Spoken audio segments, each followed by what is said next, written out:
بہت غور سے جملہ سننا، فیصلے کے سال آ رہے. اب دنیا کی زندگی میں زیادہ وقت باقی نہیں، پوری دنیا کی زندگی میں زیادہ وقت باقی نہیں.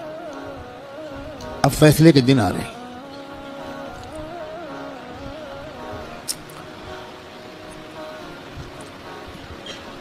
پہلے جیسا اب زمانہ نہیں ہے. ایک ایک دن جو گزر رہا ہے یہ فیصلے کے دن سے ہمیں قریب کر رہا ہے. اور فیصلے کے دن کی جو سب سے بڑی علامت ہے کہ اب فیصلے کا دن قریب ہے، وہ ہے فلسطین کے حالات. کیونکہ اب بہت بڑے بڑے واقعات ہوں گے. دجال کی آمد بھی بہت دور نہیں ہے، اور حضرت عیسیٰ کی آمد بھی بہت دور نہیں ہے، اور امام مہدی کی آمد بھی بہت دور نہیں. اب مسئلہ یہ ہے کہ اگر اب بھی ہم گناہوں کی زندگی میں لگے تو ہمیں اللہ دجال کے ساتھ کھڑا کر دے گا، توبہ کی توفیق بھی ہم سے چھین لے گا. حضرت امام مہدی کے دشمنوں کے لشکر میں ہم کھڑے ہوں گے. اب یہ دیکھو، یہ وہ وقت ہے، کچھ پتہ نہیں کس وقت اگلا قدم اٹھ جائے. جو نشانیاں اللہ کے رسول نے بتائی تھی آخری فیصلہ کن دور کی، بڑی تیزی کے ساتھ آ رہی ہیں. اس میں ایک نشانی یہ تھی کہ بہت بھیانک جنگ ہوگی یہودیوں کے درمیان اور اصلی ایمان والوں کے درمیان. اس لیے جو کچھ اس وقت غزہ اور فلسطین میں ہو رہا ہے، اس سے ہر ایمان والے کا ایمان ہزاروں گنا ہر منٹ میں بڑھنا چاہیے، اس لیے کہ وہی ہو رہا ہے جو اللہ کے رسول بتا کر گئے تھے. جس وقت وہ آپ بتا رہے تھے اس وقت تو فلسطین میں کوئی مسلمان تھا ہی نہیں، اور آپ یہ بتا رہے ہیں کہ ایک بھیانک جنگ ہوگی، خطرناک جنگ ہوگی، یہودیوں اور ایمان والوں کے مابین ایک خطرناک جنگ ہوگی. آپ بتا رہے ہیں کہ ایک علاقہ ہوگا جہاں سچے پکے مومن جان دے رہے ہوں گے اور جان لے رہے ہوں گے، قربانیاں دے رہے ہوں گے. مسجد اقصیٰ کی حفاظت میں نوجوان جوک در جوک شہید ہو رہے ہوں گے.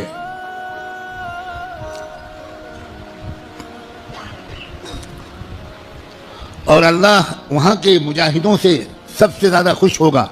اصلی ایمان والے وہیں پر ہوں گے. یہاں تک کہ جب صحابہ نے پوچھا کہ یہ لوگ جن کے بارے میں آپ کہہ رہے ہیں سچے پکے مومن، یہ کہاں ہوں گے؟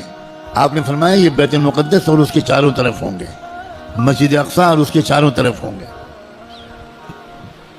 بالکل ٹھیک وہی جو کچھ آپ نے فرمایا تھا اس وقت وہاں ہو رہا ہے. ہم لوگ اسی زمانے میں ہیں.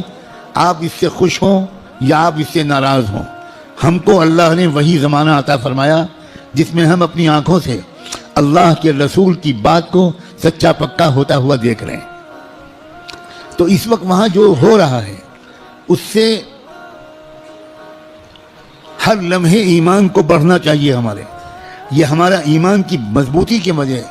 لوگ الٹا سمجھ رہے ہیں یہ جو کچھ وہاں پر ہو رہا ہے اس سے خوف اس کے دل میں آ رہا ہے جو سمجھا ہوا نہیں ہے، ڈر وہ رہا ہے جو سمجھا ہوا نہیں ہے. لیکن جو سمجھا ہوا ہے قرآن و حدیث کو، اللہ کے رسول کی باتوں کو، وہ یہ کہہ رہا ہے کہ یہی تو وہ فرمایا تھا اللہ کے رسول نے، جو ہو رہا ہے وہی ہو رہا ہے جو اللہ کے رسول فرما کر گئے تھے.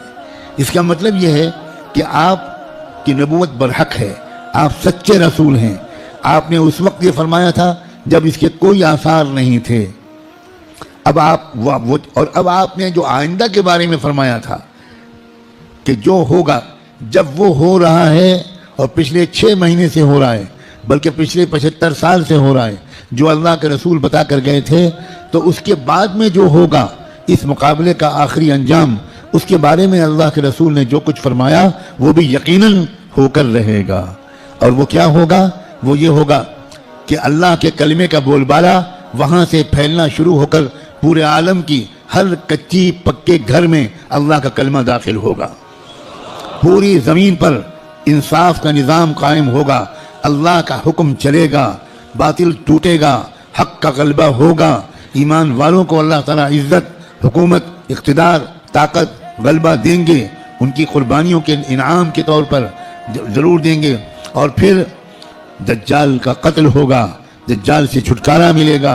पूरी दुनिया में ला यब्का बैतु मदरिन वला वबरिन इल्ला वतदखुलु फीहि कलिमतुल इस्लाम बिइज़्ज़ि अज़ीज़िन औ बिज़ुल्लि ज़लील। अल्लाह के रसूल की हदीस के अल्फाज हैं कि कोई कच्चा पक्का घर या कोई खेमा ऐसा नहीं बचेगा जिसमें अल्लाह का कलिमा दाखिल ना हो जाए, ताकत के बल पर या कबूल करके दाखिल होकर रहेगा। इसलिए लोगों, ये बहुत चौकन्ना रहकर जीने वाला ज़माना है। अगर इसी तरह गफलत में रहे जिस तरह अब तक जी रहे हैं तो हमें खबर भी नहीं होगी और अल्लाह की तरफ से फैसला हो चुका होगा कि इस नालायक, फासिक, फाजिर, खताकार, गुनहगार मुसलमान को मैं दज्जाल का साथी बनाऊंगा। ये इमाम मेहदी का साथी नहीं बनेगा, ये हक का साथी नहीं बनेगा, ये सच और इंसाफ का साथी नहीं बनेगा, ये मजलूमों का खादिम नहीं बनेगा, ये जालिमों का एजेंट बनेगा, ये जालिमों का मुखबिर बनेगा, ये जालिमों का दल्लाल बनेगा। 4 पैसे के लिए थाने पे जाकर मुखबिरी करेगा। ये फैसला किसी लम्हे हम में से किसी के बारे में हो सकता है। हो याद रखना, मैंने अल्लाह की तौफीक से अपनी बिसात के मुताबिक बहुत लंबी बात को चंद जुमलों में समेटकर आपके सामने रख दिया है। कसम खा के कहता हूं, इसमें जरा भी मुबालगा नहीं है। फैसले का दिन करीब है। अब अगर गुनाहों की तरफ वापस लौटे, अब अगर पिछली जिंदगी की तरफ वापस लौटे, जिन गलतियों को छोड़ने का फैसला किया है, बार बार अल्लाह ताला से अहद किया है, बार बार रो रो कर इनफरादी और इज्तिमाई तौर पर ये इरादा किया है कि अब गुनाह की तरफ वापस नहीं जाएंगे। दोस्तों, अब अगर वापस गए तो पता नहीं फिर दोबारा तौबा नसीब होगी कि नहीं, क्योंकि ये जो दिन अब आ गया ज़माना, इस ज़माने को पहचानना उलमा का फ़र्ज़ है। उलमा की जिम्मेदारी है कि वो इस दौर को पहचाने। पिछले दौर की रिवायती बातों से काम नहीं चलेगा। अब आपको अकाबिर उलमा के पास रहना पड़ेगा, कुछ महीने गुजारने पड़ेंगे, तरबियत लेनी पड़ेगी, उनका एतमाद हासिल करना पड़ेगा। जब एतमाद होगा तब वो आपको ख़ास बातें बताएंगे, तब वो आपको अपने सीने का इल्म मुंतकिल करेंगे, तब आपको वो अमानत सौंपेंगे, आपको एक जिम्मेदारी सौंपेंगे कि भाई किस तरह उम्मत के अवाम और ख़वास को, उम्मत के मर्दों और औरतों को, और ख़ास तौर पर उम्मत के नौजवानों को किस तरह संभालना है। सबसे ज़्यादा बुनियादी बात इस वक्त मुझको अपने से भी कहनी है और आपसे भी, वो है इस्तिकामत। अब जमना है, कहो इंशाअल्लाह। अब तकवे पर जमना है, अब अल्लाह की इताअत पर जमना है, अब गुनाहों से दूर रहना है, और जैसे कोई गलती हो जाए सब काम छोड़ के अल्लाह से माफ़ी मांगनी, देर नहीं करनी, क्योंकि पल पल ये ख़तरा है। जो वाकई ज़माने के तकाज़ों से वाकिफ़ लोग हैं, वो हर वक्त, उनका दिल इस वक्त फ़लस्तीन की तरफ लगा रहता है, और इसलिए कि वो बार बार ताज़ा तरीन वहाँ की ख़बरें जानना चाहते हैं कि कहीं दज्जाल आ तो नहीं गया, कहीं कोई ऐसा दावा तो नहीं हो गया। ये गफलत के साथ ज़िंदगी के दिन नहीं हैं, गफलत के साथ गुजारने वाले दिन नहीं हैं, ये बहुत होशियारी के दिन हैं।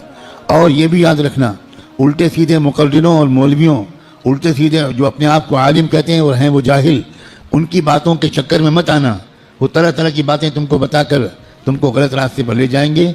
जो सच्चे पक्के अकाबिरीन हैं, बड़े बड़े बुजुर्गों की सोहबत याफ्ता, कुरान मजीद के मुफस्सिर, कुरान को गहराई से समझने वाले, अल्लाह के रसूल की मंशा को समझने वाले, पूरी ज़िंदगी के 24 घंटे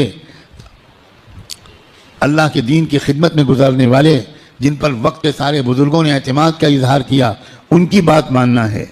वरना सोशल मीडिया पर जाओ तो 50 इंजीनियर मिलेंगे और 50 डॉक्टर मिलेंगे और 50 तरह तरह के लोग मिलेंगे जो इस्लामी प्रोग्राम चला रहे। हमारे नौजवानों को नहीं मालूम कि इस्लाम की वेबसाइट्स के नाम से जो वेबसाइट्स चल रही हैं, उसमें से तकरीबन 70% यहूदियों की वेबसाइट्स हैं और बाकी कादियानियों की वेबसाइट्स हैं।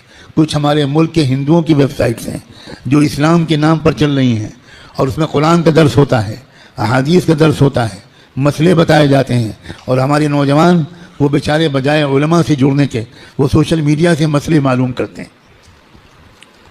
अभी मुझसे चंद दिन पहले यहीं किसी नौजवान ने पूछा कि हमें बाद मसले मालूम करने पड़ते हैं तो हम सोशल मीडिया पर जाते हैं, वहाँ परेशान ये होते हैं कि अलग अलग साइट से अलग अलग जवाब मिलते हैं। मैंने उनसे पूछा कि जब आप बीमार पड़ते हो तो सोशल मीडिया पर जाकर इलाज कराते हो? आपको कैंसर हो जाए تو آپ فوراً سوشل میڈیا کی سائٹ کھولو کہ ٹریٹمنٹ آف کینسر اور علاج شروع کرو. تو اتنا ضرور فائدہ ہوگا اس علاج سے کہ اگر وہ علاج نہ کراتے تو سال 2 سال گھر والوں کو تیمارداری کرنی پڑتی.